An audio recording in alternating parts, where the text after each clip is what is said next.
This conference will now be recorded. Okay, so good morning, and we have Parshat Emor, which is in Vayikra, page 672 in our Stone Chumashim, Vayikra Perek Chaf Aleph Pasuk Aleph,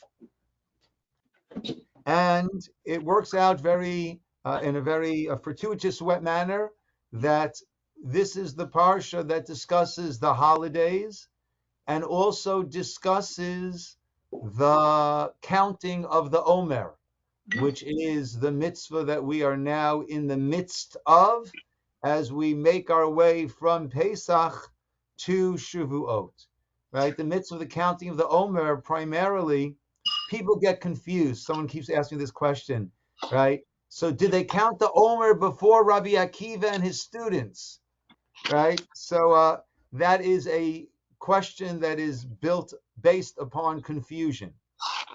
So there is a Torah mitzvah, which we'll soon see, which tells us to count 49 days, 50 days, 7 weeks from Pesach to Shavuot. That is a Torah mitzvah, and at its essence, the idea, the shoresh, as the Sefer Chinuch calls it, the root of this mitzvah, is that we have to remember that Pesach was not an end, but a means towards an end. The exodus from Egypt was not as a done deal, and now that's what we accomplished.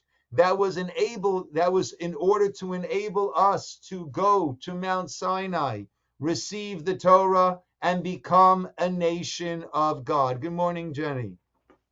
So that's what Yetziat Mitzrayim was for, in order that we be able to come, the Jewish people, receivers of God's Torah.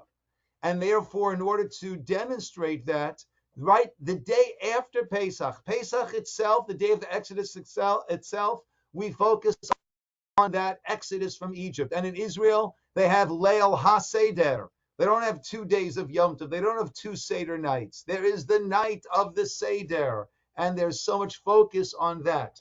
But the very next day, we start to count, because we need to realize that we are counting towards, not counting down, but building up towards the purpose. There was the physical exodus, which then allowed for there to be a spiritual exodus. So therefore, we start counting right away. Nothing to do with Rabbi Akiva and his students who lived thousands of years after this.